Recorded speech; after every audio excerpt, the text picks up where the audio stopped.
there, it's Natasha and thank you so much for joining me today.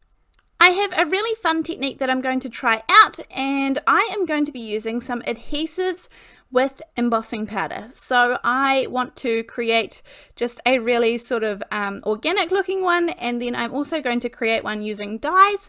Now I decided that today, for whatever reason, I felt like adding a tag onto the front of my card. So I'm going to create my own. I'm going slow here because I'm actually just not sure what size I want to make it. I am just winging it. I'm not really measuring it. I'm kind of just thinking about what I want it to look like. So I'm going to cut off the corners, and then this is just really simple. So a rectangle, cut off the corners, and then I have a little hole punch which I'm just going to pop up the top, and that is my tag. Of course, if you have pre-made tags, that's going to work really well too, and you can do kind of any inks and anything that you want with this, but for today I chose to make my tag out of watercolor paper, and I'm also going to use some Prom Queen, some Guppy, and some Clear Skies. This is the Simon Hurley dye inks. These are water reactive, and so they're going to be really good for kind of getting that watercolory smushing kind of look here on my little non-stick mat. And I am just going to spray this down with a little bit of water. I also put a little bit of water on my tag, and I must admit that I kind of took this tag too far. And that can be really, really frustrating when you wish you had stopped just a little bit earlier. However, I carried on and I made it work, and I really loved the card that I created in the end with this. So I'm going to stick with it and just keep showing you the process. So I'm just dabbing it in a little bit. Obviously I have a blue, a pink, and then it's kind of an orangey color at the top, and I wanted to make sure that the orange and the blue went next to each other because they might make green or they might make mud. So here I'm using the Stick It double-sided adhesive. Now I'm going to peel off one side of the adhesive and then just kind of stick down random pieces. So I don't want to make it kind of square or like perfect edges. I just want to put down some pieces of double-sided tape down here, double-sided adhesive. Now, could you use other things here? I'm sure you could. I just pulled the Stick It adhesive out, and I quite like that this one is, it's very random, I guess. It's very kind of organic looking. There's no rhyme or reason to it. There's no pattern. If I shine it there, you can pretty much see it shining where the adhesive has been put down. Now for this, I am going to pop down the clear embossing powder on top of this, and you could use anything. You could use gold, you could use silver. However, if you use kind of those kind of colors, then that's almost kind of the end of your project, I guess. Whereas I want to add clear embossing powder on top and trap everything that is underneath it, and then I'm going to add more. So I want all of this to kind of be the bit that is going to stay as is, and it means that nothing will shift underneath because we have put this layer of embossing powder over top. And this just works really well, as I said, to get a really kind of original pattern, I guess. I'm not going to be able to replicate this. It just is what it is at this point. So then I pop down a little bit more ink onto my non-stick mat and add a bit of water, and I want to make the colors deeper and darker and kind of mix them around, make some purples, mix the colors together a little bit. Do remember that anything that is sitting on top of the embossing powder is going to wipe off at the end. So it will not stay there. So even though I'm drying this like this, I will be able to wipe this off and it will come off, and you'll kind of see a lighter piece getting created in the middle where that embossing powder is. Now it's the right hand side of this tag which keeps getting darker and darker, and it kind of looks fine up until one point, and then at some point I pop it in and it doesn't go well. So I guess that's maybe my opinion. I wish I had stopped somewhere maybe around here, and you can see right there it starts to get darker and darker on that right hand side, but that's okay. I mean, honestly, it is fine, and the tag ended up being a really nice card. So you can definitely see where we've trapped that color, that it is lighter and that we've got darker all around it. But this time I decided I wanted to see if I could die cut the Stick It adhesive and use a really similar technique, but getting a shape or a pattern that I wanted to keep underneath rather than it being quite so random. I quite like having control over things, so the randomness of the first one is not always my kind of style, but I am going to try here and use these Curvy leaves dies. These are some of my favorite. And I just went ahead and die cut this out of some Stick It adhesive sheets.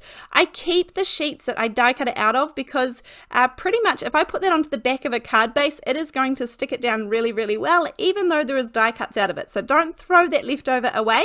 But I do take the release paper off one side here, and then I just take it off actually the very top little leaf so that I can kind of put the rest of it in place, press that little bit down, and then pull the rest of the release paper, and I know that everything is going to go in the right place.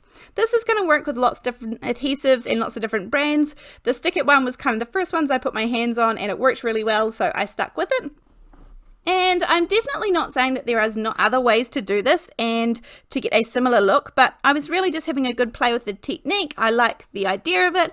I like being able to use other things other than Versamark to stick down my embossing powders, and this way I have lots of control over it, even though I don't have like the stamp that I'm able to stamp the Versamark with or a stencil that I can kind of pop it through.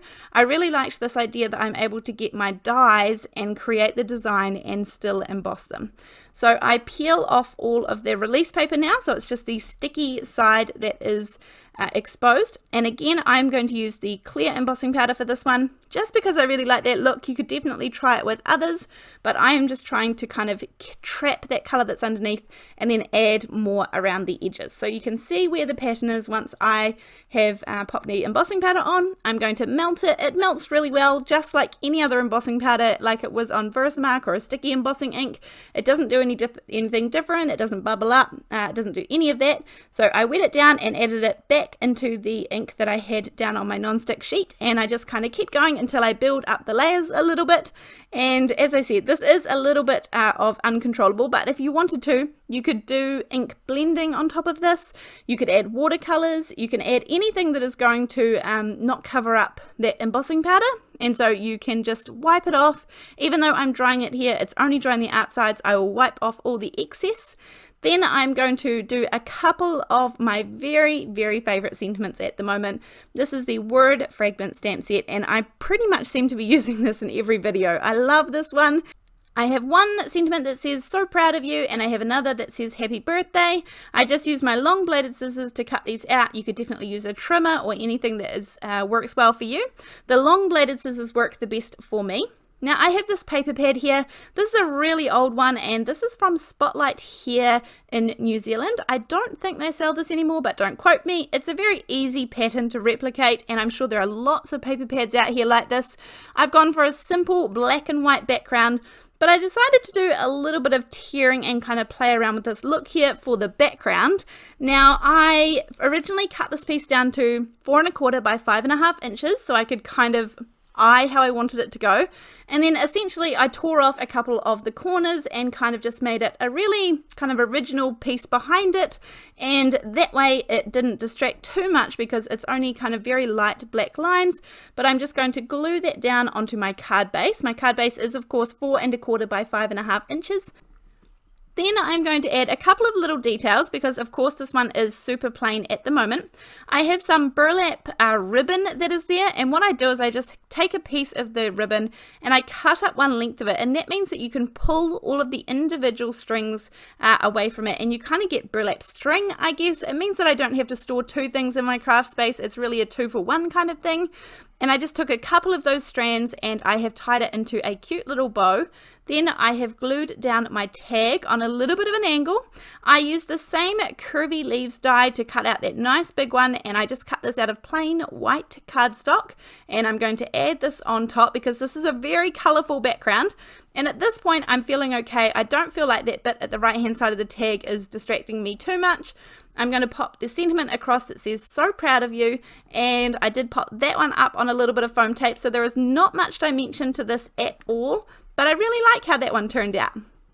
So now I'm going to put together the second one, and this one I'm just going to do slightly differently because I had this panel here that was die cut out, but when I pop it on the white on white it disappears just a little bit, and it disappeared a little too much for what I was aiming for. So I decided to, in that same paper pad, I had these black and white stripes. Now I could have just used 2 little pieces down either side, but for whatever reason I wasn't thinking and I just used the whole panel, so it does mean I end up covering up lots of it, but that's okay. We live and we learn, and I've popped this up on some foam tape, and you can see that kind of decorative edge much better like this. It is going to go roughly in the middle. I'm just eyeballing it. This little tag is going to go down on an angle as well. I just forgot to put a little bit of glue at the top and the bottom, so I'll add a little bit more there because I thought that edges were going to hang off, but I had miscalculated. So I'm going to pop a little bit of glue on. Sorry, a little bit of foam tape behind the sentiment. I'm not going to add any flowers or die cuts because they are already in the embossing powder that we popped upon the tag. So I'm just going to do another little twine bow because I really like the feel that this adds to the card. Pop this on with some Ranger Multi-Medium in the matte finish. That's what's inside those little glue bottles. And card number 2 is finished as well. Really quick, pretty simple, and a fun technique to try out. I hope you've enjoyed this. Let me know if you have given this technique a go in the comment section below this video. I will leave a list of the supplies that I've used as well down below, and other than that, I will see you in the next video. Thanks, bye!